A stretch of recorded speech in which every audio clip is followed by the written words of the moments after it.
Assalamualaikum warahmatullahi wabarakatuh. Perkenalkan, nama saya Laili Alfianti. Di sini saya akan menjelaskan mengenai Pancasila sebagai sistem filsafat. Filsafat sendiri merupakan bentuk dari kata Arab, yaitu falsafah, yang berarti cinta kebijaksanaan.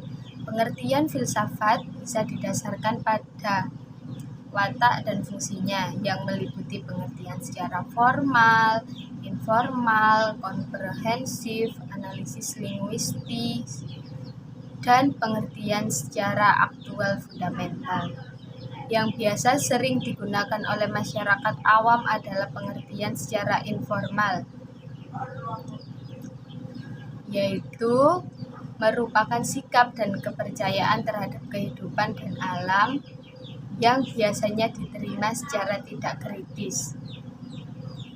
Pancasila sebagai sistem filsafat mewarnai seluruh peraturan hukum yang berlaku. Pancasila merupakan sistem mendasar dan fundamental dalam kehidupan bernegara. Sistem mendasar dan fundamental inilah yang disebut sebagai sistem filsafat. Nah, sifat-sifat Pancasila sebagai sistem filsafat meliputi bersifat koheren, bersifat menyeluruh, bersifat mendasar, dan bersifat spekulatif. Bersifat koheren, Pancasila sebagai sistem filsafat nilai-nilainya melengkapi satu sama lain dan tidak bertentangan. Yang kedua, bersifat menyeluruh. Pancasila sebagai sistem filsafat mewadahi seluruh aspek kehidupan warga negara. Tiga, yaitu bersifat mendasar. Bersifat mendasar berarti Pancasila merupakan nilai mutlak atau bisa dikatakan sebagai inti mutlak dalam kehidupan manusia dalam menghadapi diri sendiri, Tuhan maupun sesama manusia. Yang ketiga adalah bersifat spekulatif.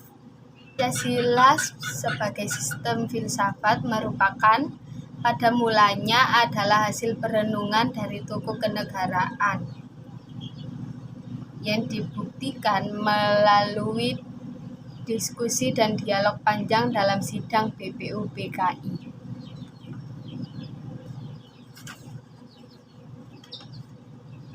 Alasan diperlukannya kajian Pancasila sebagai sistem filsafat yaitu yang pertama adalah sistem filsafat sebagai genetivus objektivus.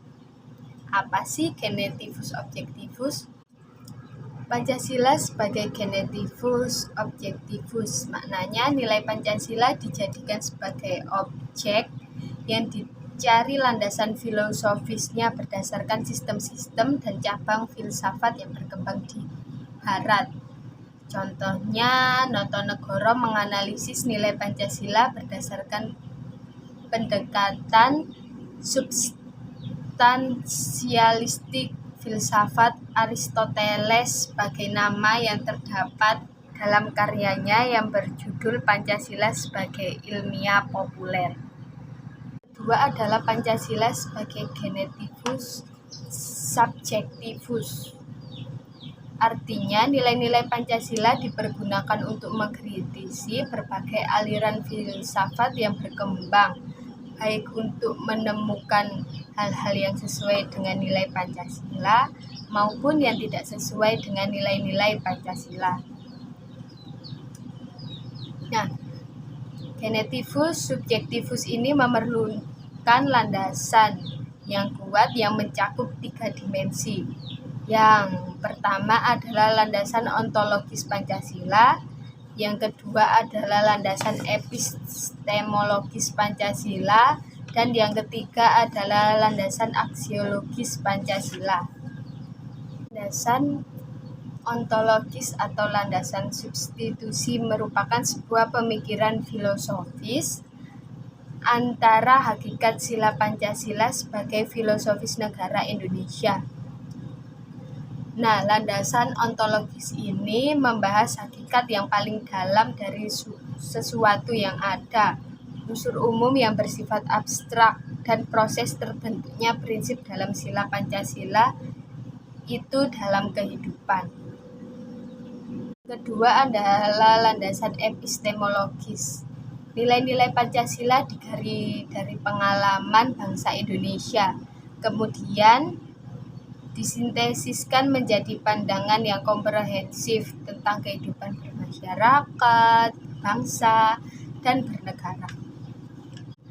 Secara epistemologis, nilai-nilai dalam Pancasila dapat dijabarkan menjadi: sila pertama, ketuhanan yang Maha Esa, merupakan digali dari kehidupan bangsa Indonesia yang beragama dari dulu hingga sekarang. Sila kedua, digali dari pengalaman atas kesadaran masyarakat yang ditindas oleh penjajahan secara berabad-abad. Sila ketiga, digali dari pengalaman kesadaran bahwa keterpecah belahan yang dilakukan penjajahan kolonialisme di masa dulu. Sila keempat, digali dari budaya bangsa yang turun-menurun mengenal musyawarah mufakat dalam pengambilan keputusan. Sila kelima, digali dari prinsip yang tercermin dalam sikap gotong royong. Kemudian yang terakhir adalah landasan aksiologis. Landasan aksiologis adalah landasan yang di dalamnya mengandung nilai-nilai yang terkandung dalam sila Pancasila. Sila pertama mengandung nilai spiritualitas, mengandung nilai keagamaan, mengandung nilai monoteis, dan mengandung nilai sakral. Kemudian sila kedua mengandung nilai martabat, harga diri, kebebasan, kemanusiaan, dan tanggung jawab. Kemudian sila ketiga mengandung nilai solidaritas, kekeluargaan, persaudaraan, kesetiakawanan. Kemudian sila keempat mengandung nilai musyawarah, mufakat, berjiwa besar. Dan sila kelima mengandung nilai kepedulian dan gotong royong. Kemudian hakikat Pancasila sebagai sistem filsafat. Tentunya sistem filsafat memiliki hakikat-hakikat tersendiri, yaitu sila pertama, keyakinan bahwa Tuhan sebagai prinsip utama kehidupan seluruh makhluk. Seluruh kehidupan semua makhluk ada di tangan Tuhan.